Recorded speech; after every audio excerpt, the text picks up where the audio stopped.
Episode की शुरुआत में हम देखते हैं कि नेजुको राक्षस पर हमला कर देती है, लेकिन राक्षस नेजुको के हमले से बच जाता है। तब तंजीरो नेजुको को वापस आने को कहता है और जैसे ही नेजुको तंजीरो के पास आती है, अचानक राक्षस उस पर हमला कर देता है, पर नेजुको उसके ऊपर से जंप करके बच जाती है। तंजीरो मन ही मन सोचता है, नेजुको एक राक्षस है, यह इतनी कमजोर नहीं है कि मुझे इसकी मदद करनी पड़े। क्या मैं नेजुको पर भरोसा कर सकता हूँ? तभी तंजीरो को उरोकोडाकी की बात याद आती है। उरोकोडाकी तंजीरो से कहता है, मैंने नेजुको पर जादू किया है। मैंने नेजुको से कहा है कि राक्षस तुम्हारे दुश्मन है और जो भी राक्षस इंसानों को खाता है तुम्हें उनको मारना पड़ेगा। तभी अचानक से जमीन के नीचे से एक राक्षस तंजीरो को नेजुको से अलग कर देता है। तंजीरो नेजुको से कहता है, मैं जमीन के नीचे जा रहा हूँ, तुम इनका ख्याल रखना। क्या तुम इनका ख्याल रख पाओगी? तंजीरो जमीन के नीचे चला जाता है। वह देखता है कि जो लड़कियां गायब हो गई थी उनके कपड़े वहां पर पड़े हैं। तब हम देखते हैं दो राक्षस आपस में बातें कर रहे होते हैं। यहाँ हवा बहुत कम है,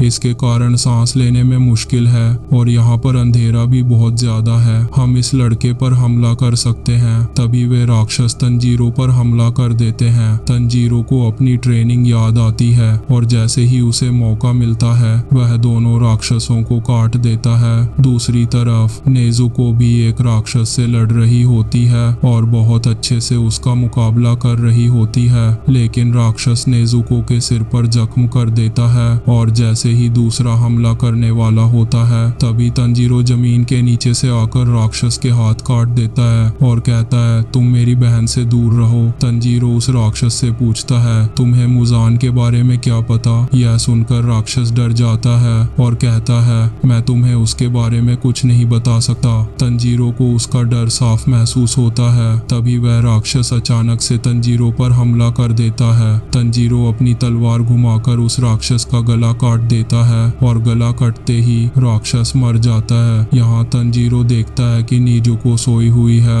और उसके घाव अपने आप ठीक होने लगते हैं। फिर तंजीरो उस लड़के को उसकी मंगेतर की हेयर पिन देता है और कहता है, तुम्हें अपनी मंगेतर को भूलना होगा। यह सुनकर लड़का तंजीरो का कपड़ा पकड़ लेता है और कहता है, तुम्हें आसान लगता है क्या किसी को भूलना? अगर तुम अपने परिवार वालों को खोते तो तुम्हें पता लगता कि किसी को भूलना कितना मुश्किल है। तंजीरो चुपचाप मुस्कुराता है और वहां से जाने लगता है। लड़के को एहसास होता है कि उसने गलत कहा था। वह लड़का तंजीरो से माफी मांगता है। तंजीरो जाते जाते उससे कहता है, तुम इस लड़की का को भी आसारों का ध्यान रखना और उसे घर पहुंचा देना। और तंजीरो वहां से चला जाता है। तभी तंजीरो के पास उसका कसुगाई को आता है और अगला मिशन देता है, टोक्यो जाओ। यह सुनकर तंजीरो वहां के लिए निकल पड़ता है। टोक्यो पहुंचकर वह शहर की चकाचौंध देखकर हैरान रह जाता है, क्योंकि उसके लिए यह सब कुछ नया था। बहुत भूख लगने पर तंजीरो खाना खाने के लिए एक दुकान पर जाता है, लेकिन जैसे ही वह खाना खाने लगता है उसे एक महक आती है, वही महक जो उसके घर में थी। तंजीरो तुरंत उस महक का पीछा करने लगता है और यहाँ हमें पता चलता है कि वह महक किसी और की नहीं बल्कि मुजान की है। तंजीरो वहाँ पहुँचता है और देखता है कि मुजान के हाथ में एक लड़की है जो उसे डैडी कह रही है और उसके साथ उसकी माँ भी है। यह देखकर तंजीरो हैरान रह जाता है और सोचता है, यह राक्षस इंसानों के साथ कैसे रह सकता है। तभी मुजान अपने नाखून से एक लड़के पर वार करता है। वह लड़का तुरंत राक्षस में बदल जाता है और अपनी पत्नी पर हमला कर देता है और इसी अफरा तफरी का फायदा उठाकर मुजान वहां से गायब हो जाता है और इसी के साथ यह एपिसोड खत्म हो जाता है। क्या तंजीरो मुजान को पकड़ पाएगा या नहीं,